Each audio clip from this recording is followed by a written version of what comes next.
Soyez bienvenus, heureux de vous accueillir pour ce dernier numéro de l'année 2014 d'International. Le décor, vous le voyez ou vous l'entendez, n'est pas celui du studio habituel de Paris. Nous sommes en effet dans l'un des pays, dans l'une des villes qui, aujourd'hui, à travers le monde, suscite l'inquiétude. Nous sommes en effet à Conakry, la capitale de la Guinée, frappée, vous le savez, depuis des mois par ce virus, cette fièvre hémorragique Ebola. Quelques centaines de victimes, 1 millier dit-on, et sans doute autant de personnes qui aujourd'hui luttent contre la maladie. La Guinée qui a vu sa frontière temporairement fermée, qui tente de mobiliser à travers le monde pour éradiquer ce virus. Nous avons choisi de venir nous installer ici, de planter nos caméras et les micros pour témoigner des efforts de ce pays, montrer ce qui s'y passe au niveau économique, culturel, politique aussi, de façon à tourner le plus rapidement possible la page d'Ebola. Je vais rejoindre dans un instant avec Sophie Malibaud, je vais rejoindre le président de la République, Alpha Condé, qui nous attend tout près d'ici au palais présidentiel. Mais tout d'abord, ces quelques chiffres et ces images terribles de la réalité d'Ebola dans les 3 pays les plus touchés d'Afrique de l'Ouest. Près de 7000 morts en un an. Depuis sa découverte dans les années 70, jamais Ebola n'avait fait autant de victimes. Jamais le virus n'avait frappé, en dehors de l'Afrique centrale, plusieurs pays à la fois. Ce week-end, Ban Ki-moon visite les pays les plus touchés. Le Libéria, 3200 morts, la Sierra Leone, 1800 morts, et la Guinée, d'où est partie l'épidémie fin décembre 2013, près de 1500 morts. Le secrétaire général de l'ONU est d'abord venu saluer le courage de ses équipes et le sacrifice des personnels de santé locaux. Il se félicite aussi des progrès accomplis. Le nombre de cas est encore élevé, mais notre approche doit s'adapter aux évolutions de l'épidémie. Les malades aujourd'hui sont plus dispersés géographiquement. Depuis quelques semaines, en effet, le nombre de cas augmente moins vite. Lorsqu'un malade est repéré, il est pris en charge rapidement. La zone de contamination est isolée. Doit-on parler d'amélioration pour autant ? Les experts sont partagés. Certes, il y a moins de malades, mais ils apparaissent dans de nouvelles zones. Il y a 2 zones particulièrement gênantes. Il y a l'ouest de la Sierra Leone. Nous sommes également préoccupés par la partie nord de l'intérieur de la Guinée forestière. Des régions très isolées qui n'auraient pas dû être atteintes. Cela signifie qu'il y a une baisse de vigilance, que les gens se sentent moins menacés par la contamination, que le travail d'information et de sensibilisation n'a pas touché tout le monde. Les autorités sanitaires sont formelles. Tant que 100% des malades n'auront pas été identifiés, le risque d'une rechute, d'un nouveau pic existe. Si Ebola a fait autant de victimes, c'est que les pays touchés n'avaient aucun moyen de faire face à une telle épidémie. Ebola a mis à nu nos faiblesses, il faut le reconnaître. D'abord, l'épidémie a trouvé un système de santé qui est très faible. Et donc, ça lui a permis d'avoir de la force. Et également, de notre côté, ça nous a permis de faire l'examen approfondi de notre système de santé. Dans ces pays déjà sinistrés par la crise et les guerres civiles, Ebola a eu un impact économique catastrophique. La Banque africaine de développement estime que l'épidémie pourrait coûter entre 1 et 2 points de PIB au Libéria, à la Sierra Leone et à la Guinée. Et cette semaine, l'ONU mettait en garde. Ebola a également perturbé les récoltes et les réseaux d'approvisionnement. Plus d'1 million de personnes seraient menacées par la faim. Voilà, après ce rappel de la situation, toujours à l'extérieur, toujours dans cette ville de Conakry, capitale de la Guinée, eh bien nous sommes reçus par le président de la République, Monsieur Alpha Condé. Merci de nous recevoir avec Sophie Malibaud de Radio France Internationale.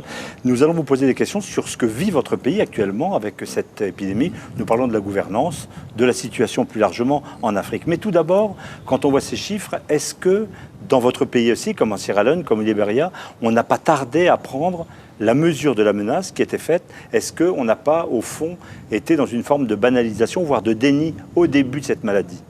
Non, je crois qu'au début, on n'a pas tout à fait pris conscience. D'abord, nous, en Guinée, du fait de la faiblesse de nos moyens hospitaliers, on ne s'est pas rendu compte très vite. Parce que comme on n'a jamais connu d'Ebola, on ne pouvait pas imaginer qu'il y ait d'Ebola en Guinée. Si on avait eu des systèmes de laboratoire d'analyse comme l'Institut Pasteur, on aurait pu très vite savoir que c'était l'Ebola. Donc, isoler la sous-préfecture comme le président Sassou l'avait fait au Congo et porter secours aux gens, alimentaires et tout, et l'Ebola s'est arrêté. Ensuite, je pense que la communauté internationale aussi n'a pas pris conscience très rapidement de la gravité. On ne vous a pas aidé assez tôt? C'est ce que vous dites? Bon, c'est-à-dire, aujourd'hui, je remercie la communauté internationale qui s'est beaucoup mobilisée depuis un moment, on peut dire au mois de septembre, où il y a eu la résolution du Conseil de sécurité, le sommet des Nations Unies sur l'Ebola, la déclaration forte du président Obama, du président Ban Ki-moon et du président de la Banque mondiale, du président Hollande. Mais il y a eu quand même un retard dans la mobilisation de la communauté internationale. Heureusement, aujourd'hui, la communauté internationale est mobilisée et nous pensons que chacun a pris la mesure de la gravité, puisque les Américains, comme tout le monde dit aujourd'hui, que c'est une menace contre la paix et la sécurité mondiale. Mais si on avait pris conscience beaucoup plus tôt, je pense aujourd'hui, on aurait stoppé la maladie. Efficace, oui. Sophie Malibaud. Qu'est-ce qui vous manque le plus aujourd'hui? Est-ce que ce sont des fonds? Est-ce que ce sont des financements pour lutter contre cette maladie? Est-ce que c'est du personnel? Quel est votre besoin le plus urgent? Bon, évidemment, les besoins financiers sont importants parce que nous avons besoin de stopper la chaîne de contamination, c'est-à-dire pouvoir surveiller les frontières pour savoir si quelqu'un est positif, pouvoir le prendre en charge tout de suite, ce qui lui donne plus de chances de guérir. S'il est négatif, on fait un contrôle. Mais aussi le personnel, mais surtout aussi la coordination. On a un grand problème parce que chaque organisation a ses habitudes. Mais s'occuper des réfugiés ou bien de la paix, c'est une chose. L'Ebola, c'est tout à fait autre chose. Donc il y a une nécessité de s'adapter à cela. Donc on a des problèmes financiers, mais aussi on a des problèmes de coordination et aussi des problèmes de communication. Il y a aussi la peur de population, il y a aussi l'incroyance. Il y en a qui croient que l'Ebola, ce n'est pas une réalité, d'autres qui disent que ce n'est pas vrai, etc. Conspirationniste, voilà. Oui. Bon. C'est pour cette raison, Monsieur le Président, qu'en ce moment même encore, il y a des heurts, il y a des échauffourées quand il y a un centre de traitement qui essaye de s'installer, comme c'est le cas dans le sud de la Guinée en ce moment, à Kissidougou, comme ça a été le cas le mois dernier. Vous savez, il n'y avait pas du tout de cas à Kissidougou. C'est ça un peu l'indiscipline. Il y a eu un décès au Libéria, le monsieur est parti, il est venu avec les affaires du défunt et il a distribué. Or, vous savez que l'Ebola se transmet aussi par la sueur. Si les habits ne sont pas bien nettoyés, ça transmet. Bon, évidemment, il y a aussi, c'est pas tellement le fait de la police, c'est certains éléments qui poussent pour des intérêts égoïstes. Bon, mais c'est notre faute aussi parce que nous devons renforcer la sensibilisation partout, systématiquement, en utilisant tous les moyens, les chefs religieux, les guérisseurs traditionnels, etc., dont le rôle peut être très important au niveau, mais aussi la société civile et tout le monde. Je pense que c'est aussi, vous savez, quand les paysans qui ne sont pas habitués voient les médecins habillés comme des cosmonautes, etc., ça fait un peu peur. Justement, Monsieur le Président, Alpha Condé, est-ce que vous vous êtes senti à un moment, votre pays s'est senti, j'allais dire, pestiféré, la frontière fermée avec le Sénégal, la Côte d'Ivoire, on ne peut toujours pas voyager quand on est guinéen, par exemple, au Canada ou en Nouvelle-Zélande, il y a cette peur. Le plus dur, c'est de lutter contre la peur ou contre la maladie? Non, je pense que le plus dur, c'est de lutter contre la peur, parce que la peur irrationnelle, parce que vous savez, l'erreur aussi au départ, c'est de n'avoir pas dit aux gens que l'Ebola, c'est une épidémie très grave, mais qu'on ne meurt pas nécessairement d'Ebola. On peut guérir. On sent voilà. ça. Donc le fait de n'avoir pas dit ça au début, ça fait que quelqu'un qui est malade, pourquoi voulez-vous qu'il aille à l'hôpital? Donc ça a été une erreur de communication, parce que si vous êtes pris à temps, vous avez plus de 80% de chances de guérir. Ça, c'est la première erreur. La deuxième, évidemment, en fermant les frontières, en créant, ça a un peu créé la panique. Et aujourd'hui, il y a une vision irrationnelle, comme si on attrapait l'Ebola en l'air. Donc il y a une nécessité de lutter contre cette panique irrationnelle et de ramener les gens à la raison. Mais il faut que les gens comprennent bien qu'est-ce que l'Ebola, comment on l'attrape. Et c'est ça qui est le plus important. Quand on est face à l'inconnu, on a peur. Mais mieux les gens comprendront ce qu'est l'Ebola, mieux la communication sera organisée. Il faut dire aussi qu'on était au mois d'août, où il n'y avait pas beaucoup de sujets, donc tout le monde était focalisé sur Ebola, CNN, France 24, etc. Bon. Mais je pense que progressivement, les gens commencent à comprendre. La preuve, tous les vols ont repris, les frontières sont ouvertes, les vols ont repris, etc.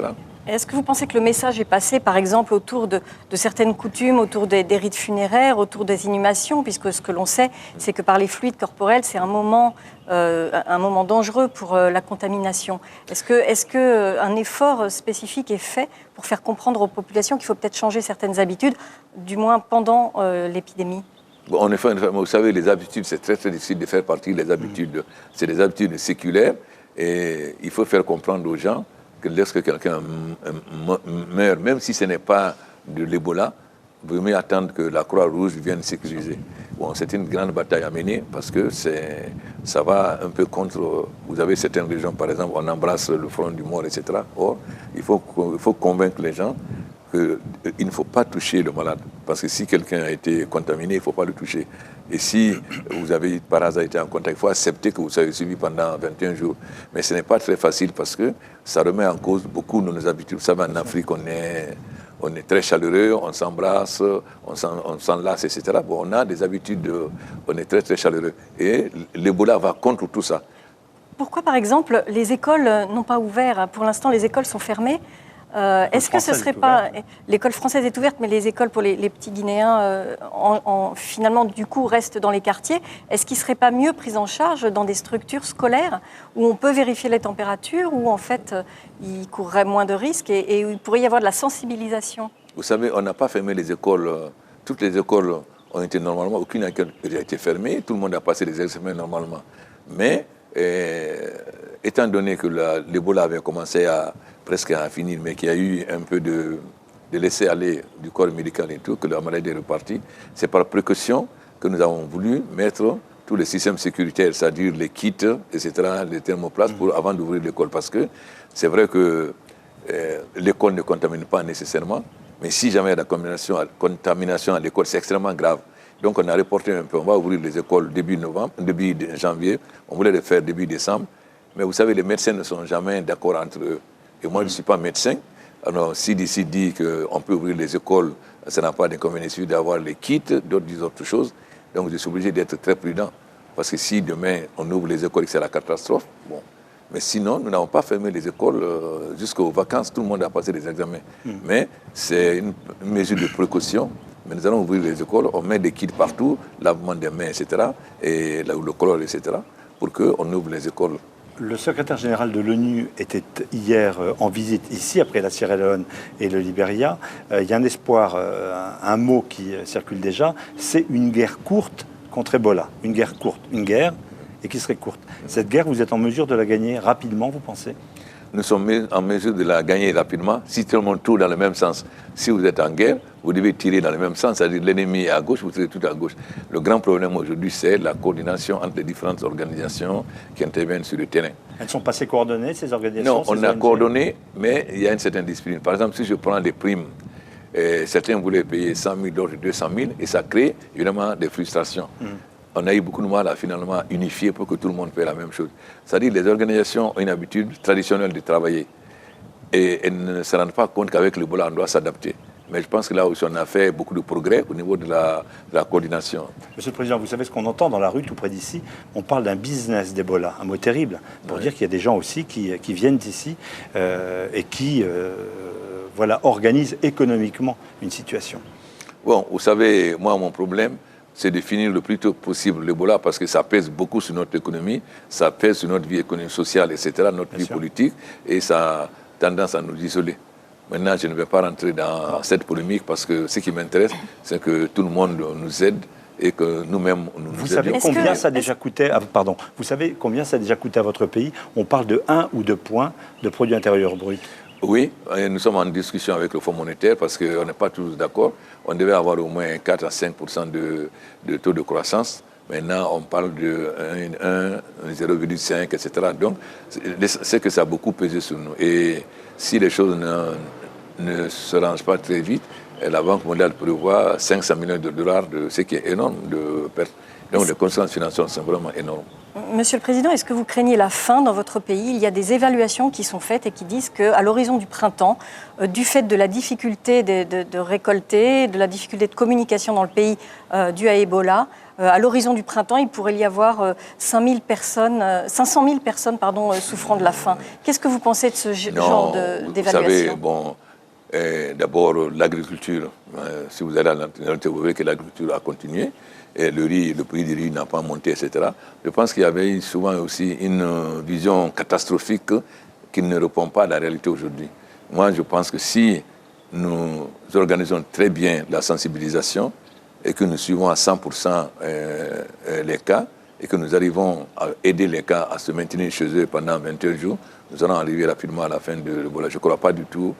Vous savez, bon, il y en a qui ont intérêt à aggraver les choses pour avoir le plus d'aide, etc. Bon, c'est ce qu'on peut appeler un peu le business. Ce sont des estimations de l'ONU qui estiment qu'il pourrait y avoir sur toute la région 1 million de personnes touchées par la faim du fait de la déstabilisation provoquée par Ebola. Bon, vous savez, il y a un moment, on nous avait dit que ça allait être multiplié par 10, et c'est le contraire qu'on a vu. On disait qu'en octobre, ça allait exploser, ça n'a pas explosé. Au moment où les pays qui ont connu la guerre et qui n'avaient pas beaucoup d'infrastructures ont commencé à avoir des infrastructures, bon, moi je pense que c'est une guerre, et quand on s'engage beaucoup pour gagner une guerre, on la gagne. Donc je ne crois pas à ces prévisions pessimistes sur la famine, etc. Et je ne crois pas que des organisations sérieuses, que ce soit la Banque mondiale ou les Nations unies, aient une telle vision. Parce que quand il y avait quelques dizaines de morts, vous étiez aussi en train de parler d'exagération. Et maintenant, il y a plus d'1 millier de morts. Est-ce que vous n'êtes pas en train de minimiser un petit peu ce qui se passe à l'échelle du pays? Mais on me reproche de faire du micromanagement et vous dites que je minimise. C'est tellement important pour moi qu'on me reproche même d'aller dans les détails. Parce que je pense qu'il faut tout faire pour se donner les mêmes. On sait qu'est-ce qu'il faut faire pour guérir l'Ebola. On le sait aujourd'hui. On sait qu'est-ce qu'il faut faire. L'essentiel, c'est de le faire. Et si on le fait, on peut stopper. Et le président de la Banque mondiale a eu une conférence il y a quelques jours où on s'est fixé comme cap 0 Ebola. À quel horizon? Bon, le plus tôt possible. On ne va pas dire tellement, le plus tôt possible. Et je pense qu'on est en train de faire un programme qui va nous permettre d'avoir 0 Ebola. Et c'est ce qu'ils appellent aujourd'hui la deuxième phase. Quand nous avons rencontré tout à l'heure le secrétaire général des Nations Unies et la directrice de l'OMS, on dit maintenant on passe à la deuxième phase pour arriver à l'Ebola 0. Vous fixez quand même un horizon, vous dites bien sûr le plus tôt possible, mais c'est une affaire de semaines, de mois, parce que pour votre pays et pour vos voisins de Sierra Leone ou de Libéria, c'est une situation terrible, tragique et humiliante aussi d'être un peu à l'écart, de faire peur. Bon, j'espère que d'ici le printemps, on en aura fini, j'espère. C'est l'horizon que vous vous fixez? Enfin, j'espère, oui. Qu'est-ce que ça va changer également, cette crise, par rapport à la gouvernance dans ce pays, au dialogue à l'intérieur du pays? Qu'est-ce que vous allez modifier? Vous avez, par exemple, annoncé qu'il y aurait des élections l'année prochaine, élections présidentielles. Oui, les élections. L'Ebola ne va pas nous empêcher de faire des élections. L'idéal pour nous, c'est de vaincre l'Ebola avant les élections. Et c'est mon grand espoir. Mais nous allons donner tous les moyens à la CENI pour qu'elle fasse les élections à la date indiquée. Bien, si vous le voulez bien, nous allons faire une pause, le temps de suivre l'actualité avec ce flash sur les antennes de Radio France Internationale et de TV5 Monde. Et on vous retrouve, Monsieur le Président de la République de Guinée, Conakry. Monsieur Alpha Condé, on vous retrouve dans 2 minutes exactement. À tout de suite.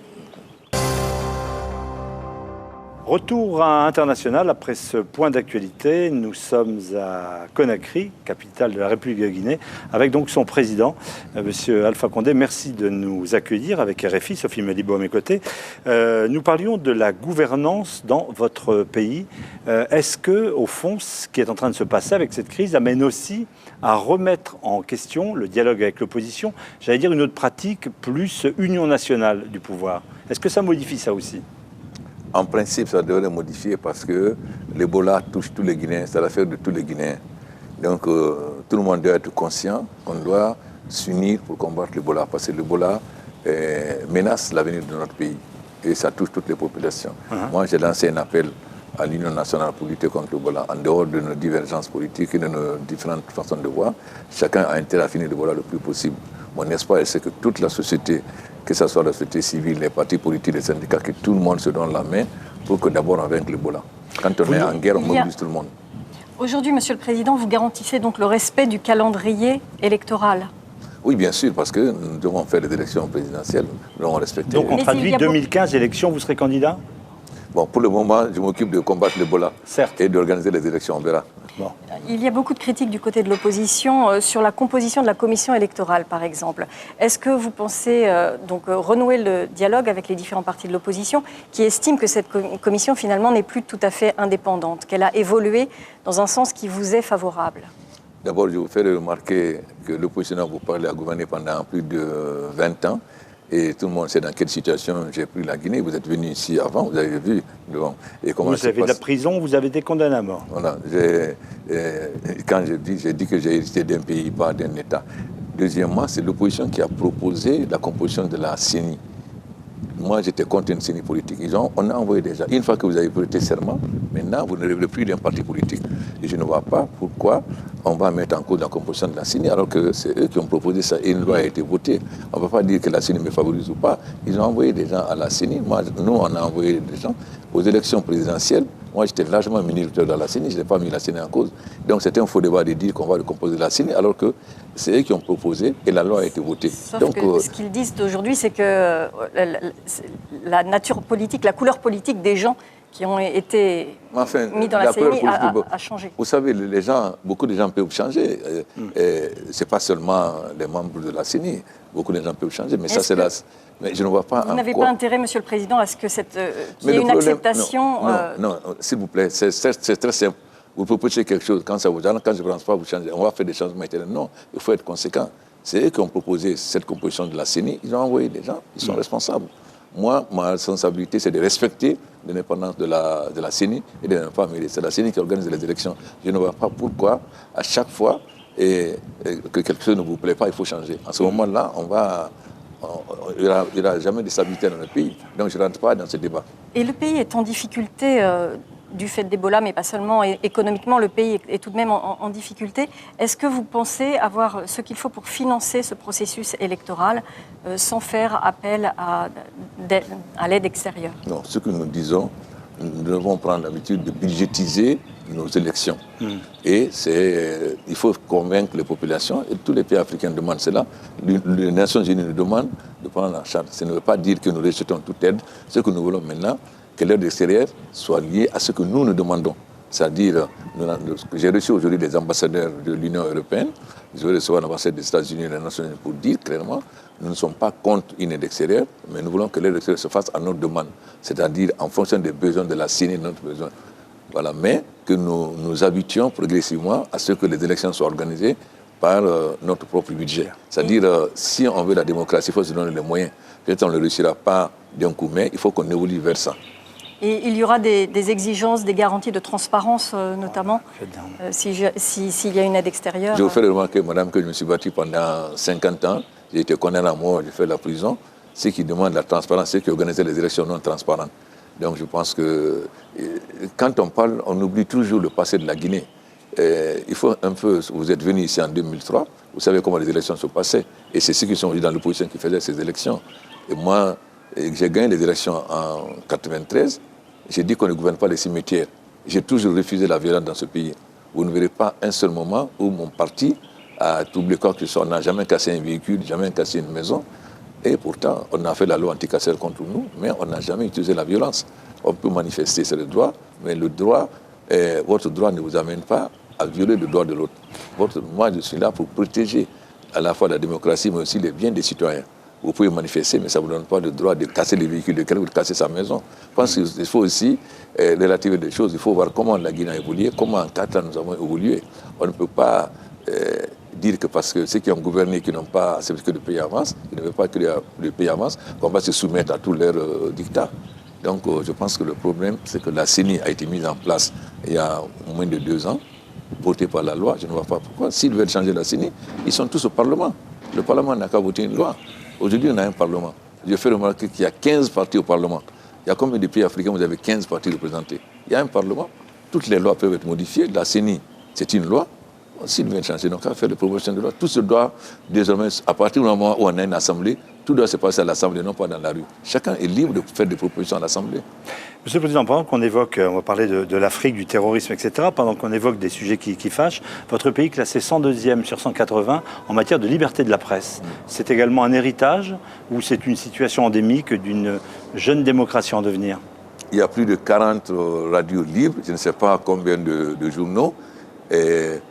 Aucun journaliste n'a été arrêté depuis que je suis président. Aucun journal n'a été interdit. Pourtant, quand vous écoutez les radios, dans beaucoup de pays dits démocratiques en Afrique, des journalistes sont arrêtés, des journaux interdits, etc. Vous savez, j'ai eu ce débat avec l'ambassadeur d'Allemagne. Je dis qu'on oublie le passé de la Guinée, on oublie les progrès que nous avons faits. Nous avons dans la même situation. quand on parle trop, les Turcs ou les gens nous disent oui, vous les nazis. Bon, et quand on parle, vous savez, ceux qui font ces critères-là, à partir de quoi ils font ces critères? Aucun journaliste n'a été arrêté en Guinée. Aucun journal n'a été interdit. Alors, sur quelle base? Monsieur le Président, il y a tout de même un certain climat. On est à un an des élections, donc un certain climat peut-être de tension qui émerge, et des journalistes qui sont empêchés de travailler, notamment, par exemple, Mokhtar Ba, correspondant de Radio France Internationale.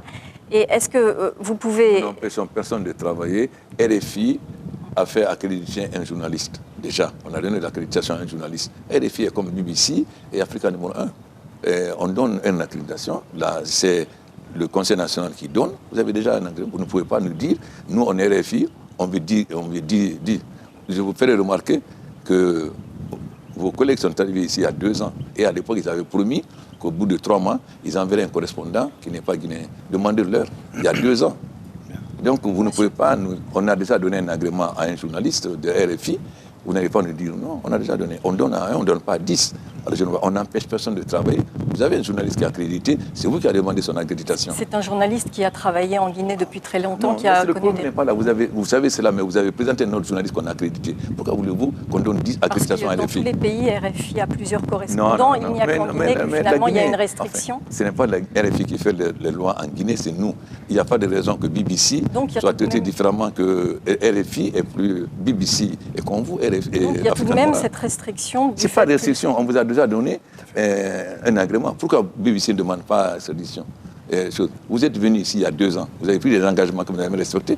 Bien, écoutez, c'est une lecture par rapport à une polémique, effectivement, entre RFI et la cité. Non, quand RFI prend des engagements, il faut qu'elle les respecte. Je pense que vous avez pris des engagements il y a 2 ans. Nous n'étions pas, je n'étais pas personnellement informé de cet engagement. Si l'on essaie plus largement de revenir sur la situation dans ce pays, à vos portes, au Mali, il y a un risque terroriste.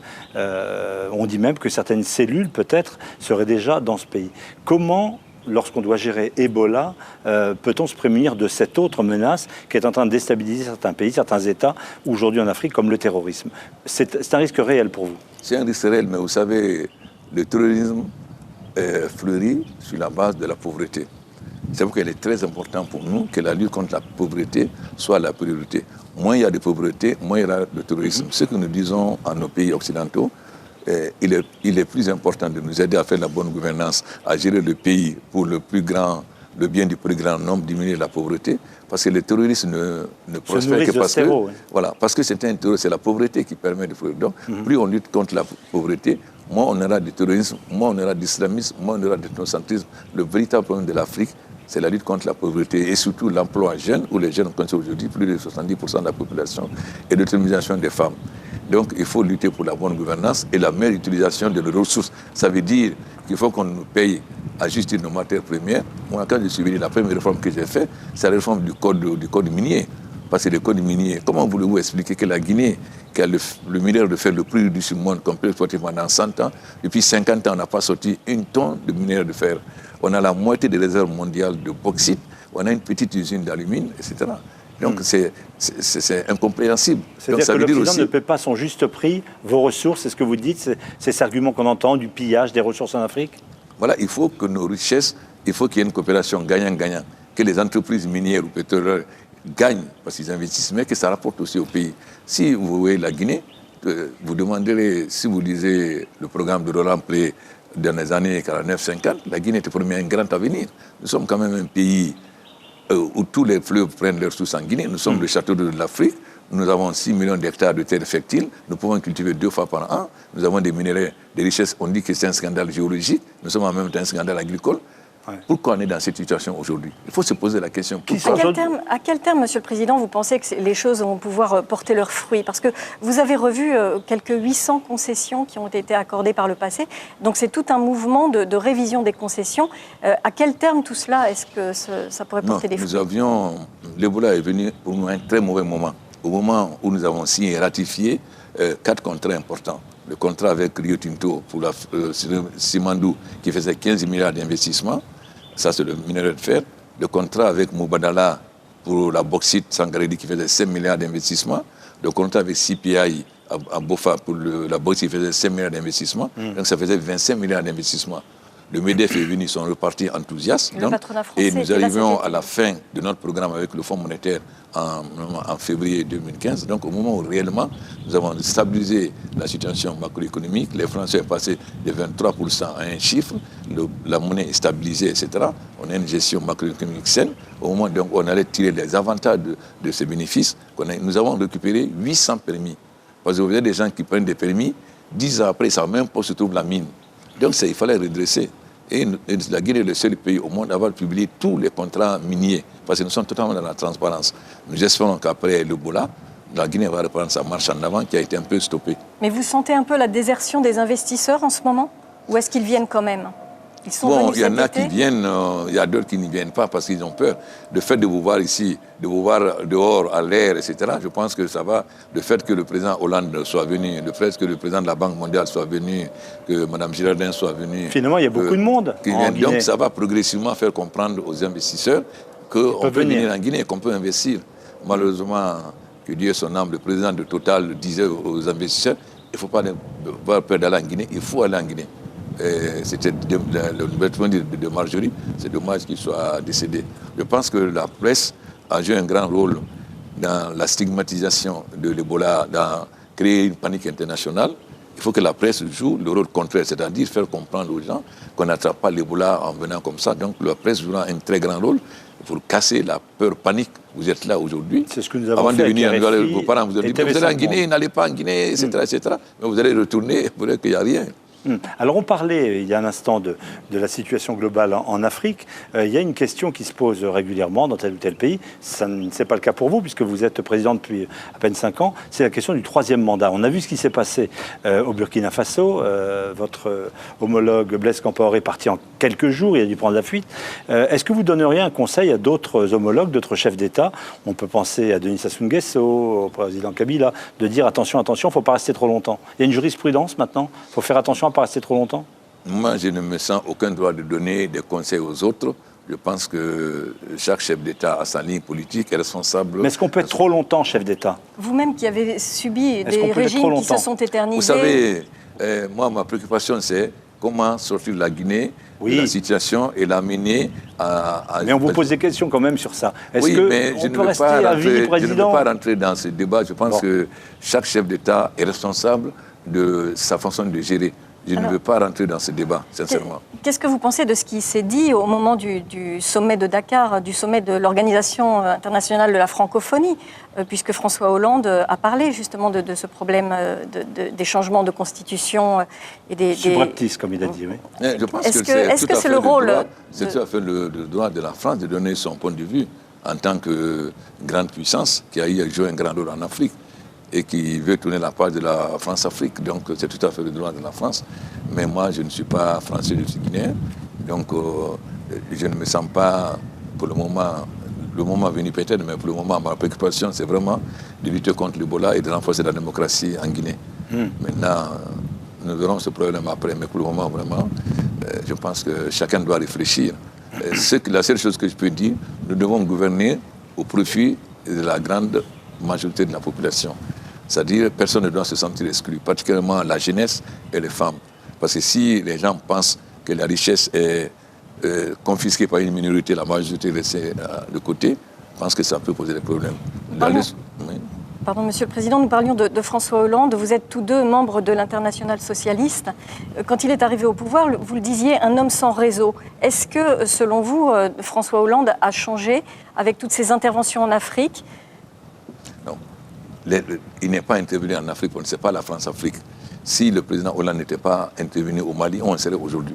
C'est évident que l'intervention française a sauvé le Mali. Ça, c'est une évidence. Nous avons été carents, nous les Africains. 50 ans après les indépendances, on a été incapables de résoudre ce problème. Heureusement que la France est intervenue. Cela n'a rien à voir avec ce qui s'est passé avant. J'ai dit qu'effectivement, Hollande n'a pas un passé, il n'a pas de réseau, il n'est pas lié, donc il n'a pas... Mais c'est plutôt bien ou c'est un reproche? Mais non, c'est une très bonne chose. C'est-à-dire, il peut travailler avec les pays, non pas être prisonnier de ses relations avec tel ou tel chef d'État. Au contraire, c'est dit que lui, il peut mener une politique démocratique, donner une meilleure image de la France parce qu'il n'a pas de réseau, justement. Vous dites c'était bien que la France intervienne au Mali parce que ce pays était en danger d'implosion, il y avait le terrorisme. Est-ce que vous porteriez le même jugement sur ce qui s'est passé en Libye, par exemple, puisque certains, aujourd'hui, avec le recul, certains sont critiques sur l'intervention militaire qui aurait déstabilisé ensuite le Mali et une partie de l'Afrique. C'était bien d'y aller ou il ne fallait pas y aller? Au sommet du G8 de Deauville, mon collègue Issoufou, le président du Niger et moi, nous avons prévenu le G8. Nous avons dit votre intervention en Libye va avoir 2 conséquences. La somalisation de la Libye et la prolifération des armes dans nos régions. Donc, nous étions compte de la façon en Libye. Aujourd'hui, ce que nous avons prévu, c'est-à-dire la somalisation de la Libye, c'est ce qui se passe aujourd'hui. Parce que le gouvernement en Libye était fictif. Le président, le guide, comme il s'appelle, gouvernait avec les chefs de tribus. S'il n'y a plus ce pouvoir, chaque tribu va vouloir prendre son indépendance. Et deuxièmement, nous savions que la Libye, il y avait énormément d'armes en Libye. Ici, il n'y a pas un contrôle. Et elles sont au Mali aujourd'hui, peut-être sur le point de venir jusque. Donc ce n'est pas la même chose. Nous avons prévenu, attention, si vous intervenez en Libye, voilà ce qui va se passer, ce qui s'est passé. Donc Hollande ne fait que payer les conséquences du fait que vous n'avez pas fait de service après-vente. Mais maintenant, Monsieur le Président, les pays du Sahel se réunissent et demandent aux Nations Unies une nouvelle intervention, de mettre fin aux agissements des groupes djihadistes en Libye. Est-ce que c'est une bonne chose ou pas? C'est eux qui ont causé la création du sud de Libye. Si aujourd'hui le sud de la Libye est devenu un sanctuaire de terroristes, c'est bien parce qu'ils sont intervenus. Donc s'ils sont intervenus, ils ont créé cette situation, il faut bien qu'ils nous aident à la résoudre. Donc ils ont tout à fait raison, de demander cela. Oui.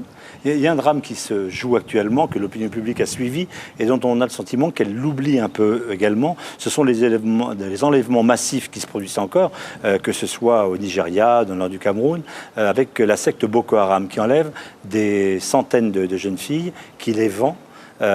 Comment est-ce que vous, chef d'État, vous réagissez? Est-ce qu'il y a une impuissance face à cette menace? Est-ce qu'on peut faire quelque chose? Est-ce que vous, vous êtes acteur de cette mobilisation? Je pense que nous n'avons pas été assez responsables au niveau des Africains. Nous n'avons pas suffisamment soutenu le Nigeria. Et ce que la France et les États-Unis ont décidé de faire pour le Nigeria, c'est les pays de la CEDEAO qui auraient dû faire cela. Je pense que le Nigeria n'a pas bénéficié de notre soutien total. C'est-à-dire qu'il faut que nous devenions plus responsables, que nous sachions que s'il y a un problème dans un pays, si nous n'éteignons pas le feu, ça va atteindre les autres pays. J'espère que nous allons prendre conscience et tout faire pour aider le Nigeria à mettre fin au danger de Boko Haram, parce qu'aujourd'hui, ça s'étend vers le Cameroun. Demain, ça sera le Niger, le Mali, la Guinée, etc. Donc, ce n'est pas parce qu'on n'a pas de frontières communes qu'on n'est pas menacé. Donc, il faut que les Africains soient plus solidaires et qu'on soit plus unis. Et que lorsque un pays a un problème, qu'on se sente tous concernés. C'est le manque de cette solidarité africaine qui est aujourd'hui notre grande faiblesse, qui fait que nous n'arrivons pas à faire face aux crises. Vous vous sentez concerné peut-être par les problèmes de financement du terrorisme aussi, des problèmes du narcotrafic qui alimentent ces réseaux djihadistes. Est-ce que vous avez à lutter contre ça dans votre propre pays? Bien sûr, il est extrêmement important que nous luttions contre le narcotrafic, contre le trafic d'armes. Vous savez, à cause des guerres civiles qu'il y a eu en Afrique, il y a énormément d'armes qui circulent. Et aussi, tout cela est lié à la misère des populations. C'est-à-dire qu'il faut que nous prenions conscience que notre premier rôle, c'est de lutter contre la pauvreté. Quelle grande puissance aussi prenne conscience. Quand on fait 2015, etc., mais qu'on ne voit rien, quand on promet on va faire ça en 2015, etc., et que finalement ça ne suit pas, ça veut dire que chacun doit prendre conscience. Vous voulez parler des objectifs du développement censés réduire la pauvreté? Et qu'au moment où on arrive, on voit que même le 10e est un effet. Donc il faut que chacun prenne conscience que nous avons intérêt aujourd'hui à nous donner la main pour lutter contre la pauvreté et que nous donnons l'espoir aux populations. Si les populations, on donne l'espoir, mais aussi qu'on montre qu'on s'occupe réellement de leurs conditions de vie et de changer, je pense que c'est la seule façon que nous avons de lutter contre le terrorisme, contre le narcotrafic. Parce que tant que nous ne commencerons pas à changer les conditions de vie des gens, tant que les gens penseront qu'il y a 2 poids 2 mesures, une minorité qui profite et une majorité qui est exclue, nous aurons toujours des problèmes. Et ça passe par l'état de droit, le développement de l'état de droit aussi en Guinée. Le développement de l'état de droit, la juste répartition. D'abord, qu'on nous paye nos matières premières à juste prix, et ensuite que nous utilisons les ressources de ces matières premières pour faire des infrastructures, des écoles, de l'énergie et améliorer les conditions de vie des populations. Et j'y ai encore particulièrement des jeunes et des femmes. Alors, Monsieur le Président de la République de Guinée-Conakry, Alpha Condé, nous sommes ici à l'extérieur, dans cette ville. Nous sommes venus puisque votre pays lutte contre Ebola. Est-ce que vous pensiez, lorsque vous étiez dans l'opposition ou universitaire reconnu en France, que ce serait aussi dur de gérer autant de choses, d'être chef d'État dans ces conditions? La Guinée est un pays particulièrement difficile à gérer parce que nous avons un lourd héritage. Si je prends par exemple, il y a eu beaucoup de morts en Guinée. Il y a eu le camp Boiro, il y a eu 85, il y a eu 2006, 2007, 28 septembre. Donc nous avons un lourd passé. Il faut que les Guinéens acceptent ce que je dis. Moi j'assume tout le passé de la Guinée, dans ses aspects positifs comme dans ses négatifs. Il faut qu'on accepte de reconnaître nos crimes et pour que les victimes puissent pardonner. Donc nous avons un lourd passé. 2009, la répression au stade de Conakry, il y aura des poursuites judiciaires plus... Bien sûr, il y a un pool de juges qui est en train de travailler. Le ministre a invité la procureure, Mme Bensouda. Mais avant qu'il y ait eu 28 septembre, il y a eu le camp Boiro, il y a eu 85, il y a eu 2006, il y a eu 2007. La Guinée doit faire face à son passé. Ça veut dire réconciliation et amnistie? Voilà. Non, d'abord, il faut reconnaître nos crimes. Si on reconnaît nos crimes, ceux qui sont victimes peuvent pardonner. Mais il faut commencer d'abord par reconnaître les crimes et rétablir la vérité. Bien. Et pour que les gens se pardonnent. Mais c'est tous les crimes. C'est le camp Boiro, c'est 85, c'est 2006, 2007, 28 septembre. Tout ça, c'est des Guinéens qui ont fait, ce n'est pas des étrangers. Donc nous devons l'assumer et essayer de voir comment nous allons sortir de cette problème de réconciliation. Monsieur le Président de la République, Alpha Condé, merci de nous avoir accueillis ici, en extérieur, au cœur de cette ville de Conakry, dans un pays qui, au niveau international, fait peur encore aujourd'hui. Mais nous reviendrons lorsque cette épidémie aura été éradiquée. Merci de nous avoir reçus avec RFI et donc TV5 Monde. Merci à vous pour votre fidélité pour cette dernière édition de l'année. Nous nous retrouverons début 2015 pour d'autres éditions d'International. Merci à vous.